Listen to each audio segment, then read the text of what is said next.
कहानी की शुरुआत में जंगल के अंदर हमें एक कपल को दिखाया जाता है जो बिना कपड़ों के थे। ये दोनों काफी डरे हुए थे, किसी से डर करके भाग रहे होते हैं। यहाँ पर हमें मालूम चलता है कि कोई अजनबी है जो क्रॉसबो से इन पर हमला कर रहा है। क्रॉसबो से लड़के पर हमला करके वो उसे मार देता है, जिससे लड़की बेचारी काफी डर जाती है और जब वो भागने की कोशिश करती है तो उसका पैर फिसल जाता है। वो एक पेड़ के नुकीले हिस्से पर जाकर गिरती है, जिसकी वजह से मौके पर ही उसकी भी मौत हो जाती है। इसके बाद सीन शिफ्ट होता है और हमें डिएगो नाम के एक आदमी को दिखाया जाता है जो कि एक टीचर था, लेकिन अभी वो एक नोवेल लिख रहा है। वो अपनी गर्लफ्रेंड सेजल के साथ में जंगल साइड वेकेशन की छुट्टी मनाने के लिए जा रहा होता है। वीकेंड की छुट्टी मनाने के लिए एक हफ्ते के लिए डिएगो ने पूरे होटल को बुक कर रखा था। दरवाजे पर ये लोग क्यूआर कोड को स्कैन करते हैं, जिससे दरवाजा खुल जाता है। इसके बाद जब ये लोग अंदर जाते हैं तब सेजल को सामने के साइड में 3 दरवाजे दिखाई देते हैं और इन तीनों दरवाजे पर अलग अलग ताले लगे हुए थे। सेजल इस चीज को ज्यादा ध्यान नहीं देती है, वो जा करके अपना काम करने लगती है। तभी डिएगो का मूड बन जाता है तो वो बिना कपड़ों के सेजल के सामने आ जाता है। इसके बाद सेजल अपने बाबू से हालचाल पूछती है और फिर ये दोनों जाकर के इंटीमेट होने लगते हैं। या हमें इतना तो मालूम चलता है कि डिएगो का बहुत जल्दी हो जाता है, लेकिन वहीं सेजल को सुकून नहीं मिलता। मतलब सुकून मिलने से पहले ही डिएगो का हो जाता है। खैर उसी समय अचानक से घर पर कुछ मेहमान लोग आ जाते हैं। थॉमस अपनी गर्लफ्रेंड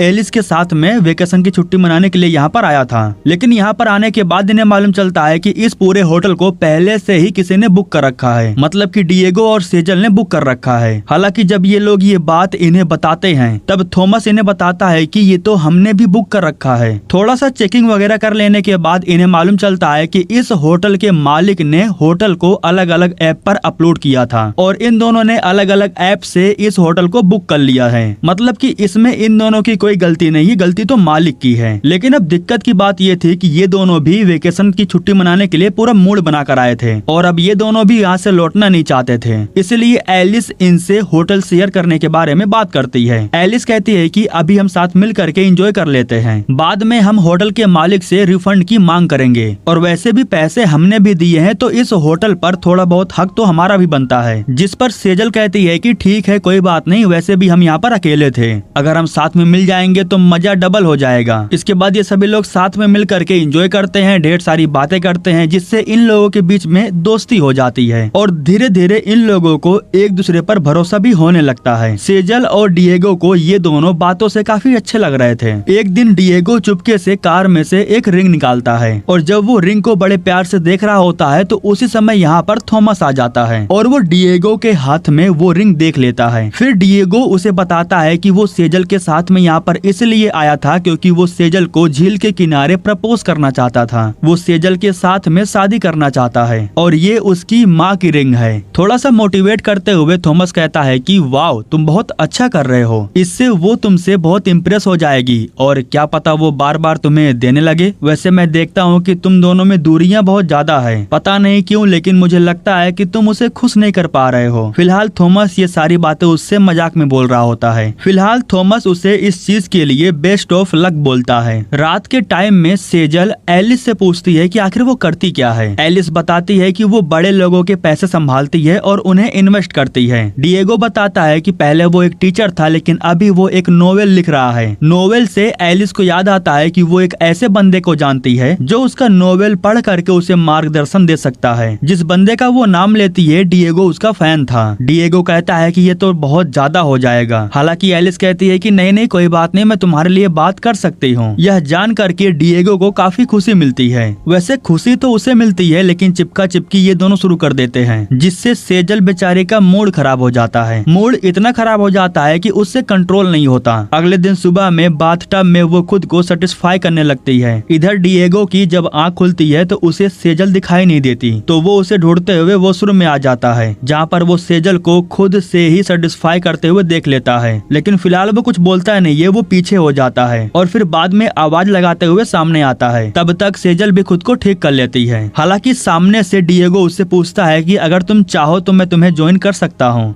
लेकिन सेजल के मूड में पता नहीं क्या था, वो सामने से डिएगो को मना कर देती है। अब ऐसा हो सकता है कि उसे हाथ से करना ज्यादा अच्छा लग रहा होगा। इस पर डिएगो कुछ बोलता भी नहीं है, वो चुपचाप जा करके अपनी नोवेल पर काम करने लगता है। गर्लफ्रेंड नहीं देगी तो क्या हुआ, पड़ोसन तो है। कुछ ऐसा ही उसके साथ होता है। एलिस उसके पास आती है और उससे कहती है कि नहाते वक्त मैंने अपने आंख के लेंस को निकाल दिया था, लेकिन अभी मैं उसे ढूंढ नहीं पा रही हूँ, तो अगर तुम उसे चल करके ढूंढ देते तो मैं तुम्हारे साथ अपना काम बना लेती। इसके बाद वो डिएगो को लेकर के अपने कमरे में जाती है। डिएगो बेचारा लेंस को हर तरफ ढूंढने लगता है, लेकिन उसे वो लेंस कहीं मिलता नहीं है। इस दौरान एलिस उसके साथ बस चिपकने के मूड में थी। अब पता नहीं वो ये सच में करना चाहती है या फिर दिखावा कर रही है। लेंस नहीं मिलता तो वो उसे कहती है कि चलो मेरे कपड़े ही निकाल दो। फिर डिएगो बेचारे को अंदर अंदर की न जाने क्या क्या चीजें निकालनी पड़ती है। इसके बाद वो जानबूझ करके डिएगो के सामने अपना टॉवेल नीचे गिरा देती है, लेकिन डिएगो इतना शरीफ था कि वो उसकी तरफ देखता नहीं है, बल्कि उसे कमरे में छोड़ करके बाहर आ जाता है। लेकिन इसके बाद सीन कुछ बहुत ही अलग हो जाता है। एक ड्रिंक लेकर के एलिस सेजल के पास जाती है और उससे पूछती है कि आजकल डिएगो तुम्हारे साथ सो नहीं रहा है क्या? जब वो ऐसा बोलती है तो सेजल उससे पूछती है कि आखिर तुम ऐसा क्यों बोल रही हो? तब एलिस बताती है कि जब मैं टॉवल हटा करके अपने कपड़े बदल रही थी तो वो मुझे देख रहा था। इसके बाद वो ये भी कहती है कि खैर कोई ना, मर्द जात होते ही ऐसे हैं। अब यह सुन करके सेजल को बहुत बुरा लगता है। बुरा तो लगेगा ना भाई, क्योंकि बुरा लगने वाली ही तो बात थी। लेकिन अब सेजल को क्या पता कि सब झूठ है। लेकिन इस बारे में वो डिएगो से कुछ पूछती भी नहीं है। बस वो डिएगो से इतना कहती है कि मुझे ये लोग कुछ ठीक नहीं लग रहे हैं, मुझे यहाँ से जाना है। जिस पर डिएगो कहता है कि बस हम 2 दिन और रुकेंगे। अगर एलिस ने मेरा नोवेल वाला काम करवा दिया तो मेरा काम बन सकता है। काम पूरा होते ही हम तुरंत यहाँ से निकल जाएंगे। जिस पर सेजल मान जाती है। इसके बाद जब सभी लोग रात में ड्रिंक कर रहे होते हैं तो ये लोग मिल करके कोई गेम खेलने का प्लान बनाते हैं। अचानक से थॉमस के दिमाग में कुछ खुरापाती आता है। वो इन लोगों से कहता है कि क्यों ना हम नीचे के दरवाजे को खोल करके देखें कि अंदर क्या है, और वैसे भी उन दरवाजों में ताला ही तो लगा है जिसे मैं आसानी से तोड़ सकता हूँ। ये काफी इंटरेस्टिंग था, इसलिए कोई भी इस चीज के लिए मना नहीं करता। इसके बाद ये लोग पहले वाले कमरे का ताला खोल करके अंदर जाते हैं। इस कमरे में वही खुद को सेटिस्फाई करने वाली चीजें रखी गई थी, जो कि इन लोगों को बिल्कुल ठीक नहीं लगता, इसलिए ये लोग बाहर चले जाते हैं। दूसरे वाले कमरे में इन्हें कुछ अजीब चीजें देखने को मिलती हैं। इसमें घर के मालिक के बारे में कुछ मिस्टीरियस बातें थी।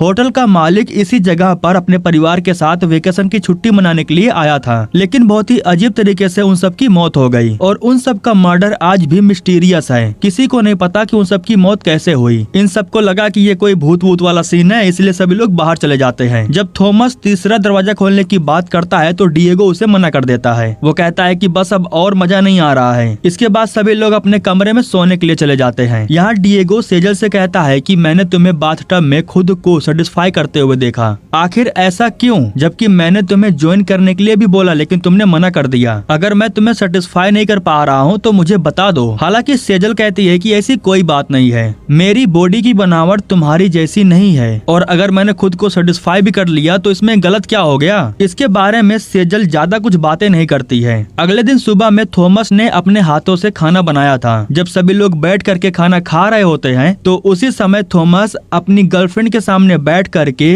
उस रिंग से उसे शादी के लिए प्रपोज करता है, जो रिंग डिएगो की थी। फिलहाल इस बारे में एलिस को पता तो था नहीं, वो बस खुश हो जाती है। लेकिन जब उस रिंग को डिएगो देखता है तो उसके होश उड़ जाते हैं। कुछ समय के लिए तो उससे समझ में नहीं आता है कि आखिर वो करे क्या। ये दोनों इतने खुश थे कि वो इनकी खुशी को खराब भी नहीं करना चाहता था, लेकिन फिर भी वो रिंग उसने पर्सनली अपनी गर्लफ्रेंड के लिए लाया था। डिएगो खुद को रोक नहीं पाता है। वो थॉमस से कहता है कि बाहर चलो, मुझे तुमसे कुछ बात करनी है। इसके बाद वो थॉमस को बाहर लेकर के जाता है और उस पर अपना पूरा गुस्सा निकाल देता है। वो थॉमस से कहता है कि भाई तुम कैसे इंसान हो यार, वो मेरी चीज थी, मैं अपनी गर्लफ्रेंड को देने वाला था, तुम अपनी गर्लफ्रेंड को दे दिए। तुम्हें कुछ समझ में आता है कि नहीं? मुझे इसी वक्त वो रिंग ला करके दो, मैं कुछ नहीं जानता यार, मैं अपनी गर्लफ्रेंड को शादी के लिए प्रपोज करने वाला था, तुम ये कैसे कर सकते हो। हालांकि थॉमस कहता है कि भाई मुझे माफ कर दे, मुझे कुछ समझ में नहीं आया। मेरी गर्लफ्रेंड के साथ सब कुछ काफी अच्छा चल रहा था और इसलिए मुझे ये सही वक्त लगा। मैं अपनी गर्लफ्रेंड को खोना नहीं चाहता हूँ, मैं उससे बहुत प्यार करता हूँ, इसलिए मुझे कुछ समझ में नहीं आया और मैंने इन सब चीजों के लिए कुछ सोचा भी नहीं था। अगर सोचा होता तो रिंग लाया होता। मुझे तुम्हारी रिंग दिखी तो मैंने प्रपोज कर दिया। यही सब बोल करके थॉमस काफी इमोशनल हो जाता है। तभी डिएगो उसे बताता है कि सेजल का एक बॉयफ्रेंड था जिसके साथ में वो इंटीमेट हुई थी और उसके बाद ही वो मेरे साथ रिलेशनशिप में आई। मैं उसे खोना नहीं चाहता हूँ, इसलिए उसे शादी के लिए प्रपोज करना चाहता था। मैं नहीं चाहता हूँ कि उसका उसका बॉयफ्रेंड वापस से उसकी जिंदगी में आए, इसीलिए मैं उसे खोने से डरता हूँ। सिर्फ प्रपोज करने के लिए ही मैं उसे यहाँ लेकर आया था। अब तुम ही बताओ मैं क्या करूँगा। जिस पर थॉमस कहता है कि मुझे थोड़ा सा वक्त दो, मैं पूरी कोशिश करके तुम्हें वो रिंग वापस लौटा दूंगा। डिएगो उसकी इस बात पर मान जाता है क्योंकि वो और कुछ कर भी तो नहीं सकता था, उसके पास और कोई ऑप्शन भी तो नहीं था।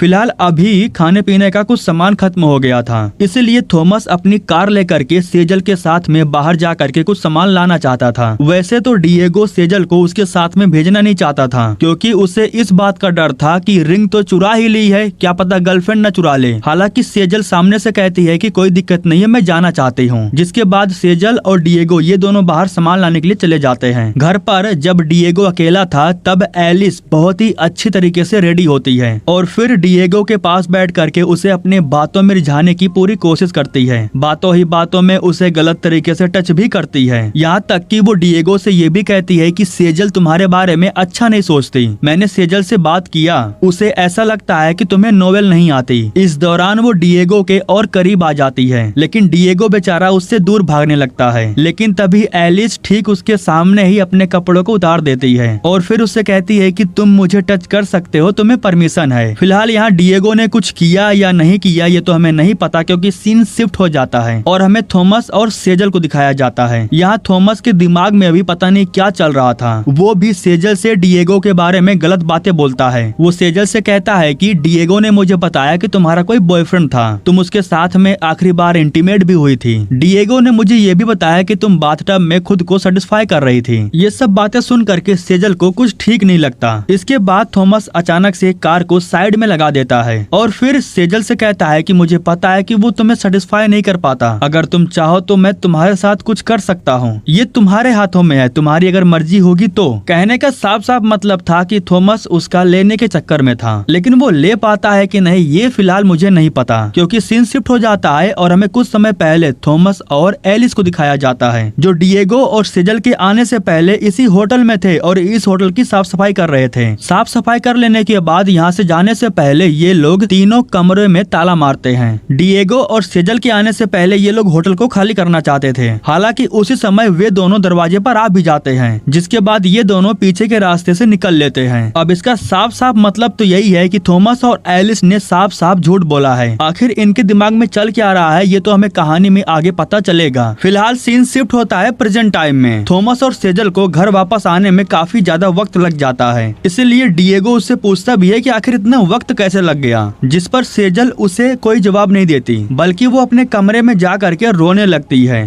थॉमस ने उसे जो कुछ भी बताया शायद उन्हीं सब चीजों को लेकर के वो परेशान थी। सेजल को हर्ट करने के बाद थॉमस का मन अभी भी नहीं भरता। डिएगो के पास जा करके वो उससे पूछता है कि जब मैं घर पर नहीं था तो तुमने मेरी गर्लफ्रेंड से क्या बातें की, जिस पर डिएगो कहता है कि देख भाई हमने सिर्फ छोटी मोटी कुछ बातें की, अब तू मुझे ये बता कि तू मेरी रिंग कब लौटाएगा। थॉमस कहता है कि काम चल रहा है, थोड़ा सा टाइम तो दो। डिएगो उससे ये भी कहता है कि तू अपनी गर्लफ्रेंड को समझा ले, मुझे लगता है कि एक से उसका मन नहीं भरता, सबका लेने के चक्कर में रहती है। सेजल बेचारी रो रही होती है तो उसी समय एलिस उसके पास आती है। वो बस देखने के लिए आई हुई थी कि सेजल ठीक है कि नहीं। तभी सेजल उससे पूछती भी है कि क्या डिएगो ने तुम्हें फ्लर्ट किया, लेकिन एलिस इसका सीधा जवाब नहीं देती है। वो कहती है कि तुम वो जवाब बिल्कुल सुनना नहीं चाहोगी जो तुम्हें बुरा लगे, लेकिन ये बात तो सच है कि वो हमेशा मेरी लेने के चक्कर में रहता है, बस उसे मौके की तलाश रहती है। यह सुन करके सेजल काफी भड़क जाती है। अब उसे क्या पता कि कौन सच बोल रहा है कौन झूठ बोल रहा है। फिलहाल अभी के लिए सेजल का मूड ठीक करने के लिए एलिस उसे एक गोली देती है जिसको मोली बोलते हैं, मतलब कि ड्रग्स, जिसे लेने के बाद नशा होता है और सब कुछ भूल जाते हैं और बस एंजॉय करते रहते हैं। इसके बाद सेजल और एलिस ये दोनों बाहर स्विमिंग करने के लिए चले जाते हैं, जहाँ पर सेजल उससे पूछती है कि डिएगो ने तुम्हारे साथ क्या किया है, मुझे जानना है। तो एलिस कहती है कि छोड़ो ना यार, अभी एंजॉय करो। इतना कहने के बाद वो सेजल को किस करती है, जो कि सेजल को बड़ा अजीब लगता है। इधर डिएगो अपनी गर्लफ्रेंड को लेकर के काफी टेंशन में था क्योंकि वो इन लोगों पर बिल्कुल भी भरोसा नहीं कर रहा था। वो बाहर सेजल को चेक करने के लिए जा रहा था, लेकिन तभी थॉमस उसे रोक देता है और कहता है कि छोड़ो ना यार, सेजल एंजॉय कर रही है, उसे एंजॉय करने दो, क्यों हमेशा उससे चिपके रहते हो। लेकिन डिएगो उसकी बातों में नहीं आता है। वो सेजल को चेक करने के लिए बाहर चला जाता है, लेकिन बाहर के साइड में सेजल और एलिस कोई भी उसे दिखाई नहीं देता। हालांकि वो जंगलों के साइड में जा करके सेजल को ढूंढता है। यहाँ पर वो अपने पीछे एलिस को देखता है जो उसका पीछा कर रही होती है। बेचारा डिएगो इस बात से डर जाता है कि कहीं एलिस उसका लेने न लग जाए। वो डर करके वापस घर में भाग आता है और वॉशरूम में जाने के बाद वो सेजल को देखता है और उससे कहता है कि आखिर जो बात है वो मुझे बताओ ना, तुम्हारे मन में जो है उसे पूछ लो। ठीक उसी समय अचानक से पावर कट हो जाता है। तब सेजल उससे कहती है कि मुझे पता नहीं चल पा रहा है कि मैं किस पर भरोसा करूं। तुमने थॉमस को मेरे बॉयफ्रेंड वाली बात क्यों बताई और तुमने ये क्यों बताया कि मैं खुद को वॉशरूम में सेटिस्फाई कर रही थी। यहाँ पर हमें मालूम चलता है कि थॉमस और एलिस दरवाजे के पास खड़े होकर के इनकी बातें छुप करके सुन रहे होते हैं। सेजल और डिएगो के बीच में बात काफी ज्यादा बढ़ जाती है। दोनों के बीच में झगड़ा शुरू हो जाता है और उन्हें इस तरह से लड़ता हुआ झगड़ता हुआ देख करके इन दोनों को बड़ा मजा आ रहा था। डिएगो दरवाजा खोलता है और इन्हें बताता है कि सेजल गुस्से से बाहर चली गई, उसने मुझसे झगड़ा किया और अब वो मेरा शक्ल भी नहीं दिखना चाहती। इन दोनों के बाहर जाने के बाद हमें मालूम चलता है कि सेजल इसी कमरे में छुपी हुई थी,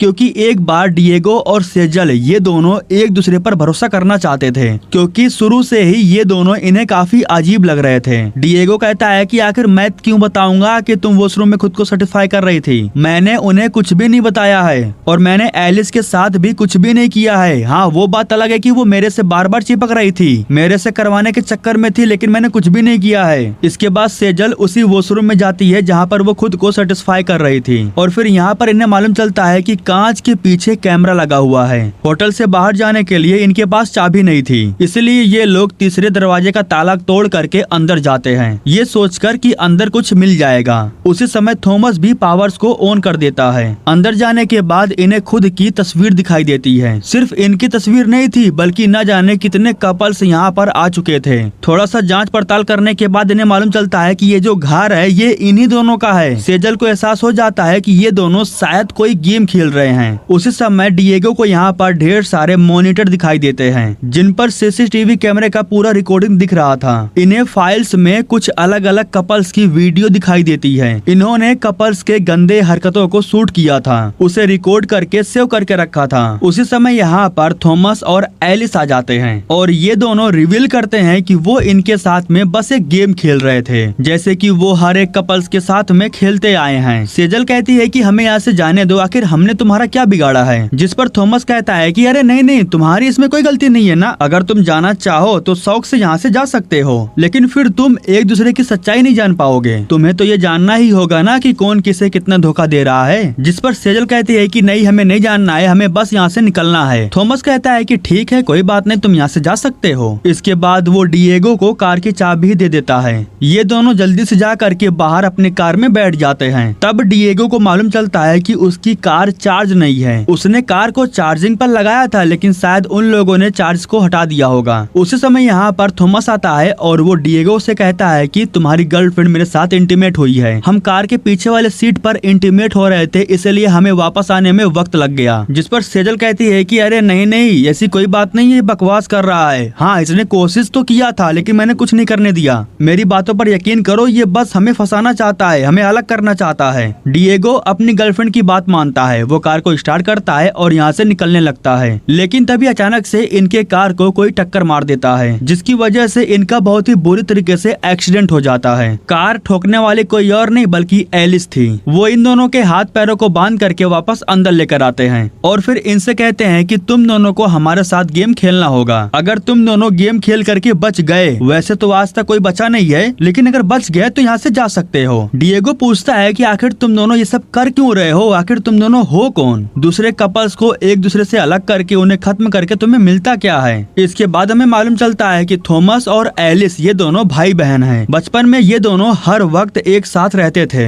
हालांकि बचपन में ये दोनों एक साथ सोए भी थे, लेकिन इनके माँ बाप ने इन्हें देख लिया और फिर इन दोनों को अलग करना चाहा, इसलिए इन दोनों ने अपने माँ बाप को ही निपटा दिया। वैसे वो इनके सगे माँ बाप नहीं थे। एलिस को किसी प्रकार की कोई बीमारी है, दिन में उसे लगभग 8 बार लेने का मन करता है। जैसे कि अभी टाइम हो गया था, इसलिए वो थॉमस को लेकर के चली जाती है। इधर डिएगो और सेजल ये दोनों कोई जुगाड़ करके अपने हाथों के पट्टी को खोलने लगते लगते हैं। थोड़ी सी मशक्कत करने के बाद ये दोनों खुद को आजाद कर भी लेते हैं। लेकिन यहाँ पर हमें मालूम चलता है कि एलिस और थॉमस इन दोनों को मोबाइल के कैमरे पर देख रहे होते हैं। दोनों के आजाद होते ही ये लोग अपना गेम शुरू करते हैं। एलिस लड़ाई करने के लिए सेजल के पीछे जाती है। शायद उसे फाइट करने का बड़ा भूत सवार था। फाइट के दौरान सेजल काफी जख्मी हो जाती है, लेकिन तभी अचानक से गलती से उसके हाथ में कांच का ग्लास आ जाता है, जिसे वो एलिस के मुंह पर ही फोड़ देती है, जिसकी वजह से एलिस का चेहरा जख्मी हो जाता है। इसके बाद सेजल अपनी जान बचाने के लिए जंगलों की तरफ भाग जाती है। इस बारे में जब थॉमस को पता चला तब वो चैनसॉ लेकर के उसे जंगलों में ढूंढने लगता है। दूसरी तरफ जो एलिस थी वो डिएगो को खत्म करने के लिए उसका पीछा करती है। वो डिएगो पर चाकू से हमला करती है, जिसकी वजह से वो काफी जख्मी हो जाता है। लेकिन उसी समय डिएगो उसे एक जोरदार लात मारता है, जिसकी वजह से वो जमीन पर गिर करके बेहोश हो जाती है।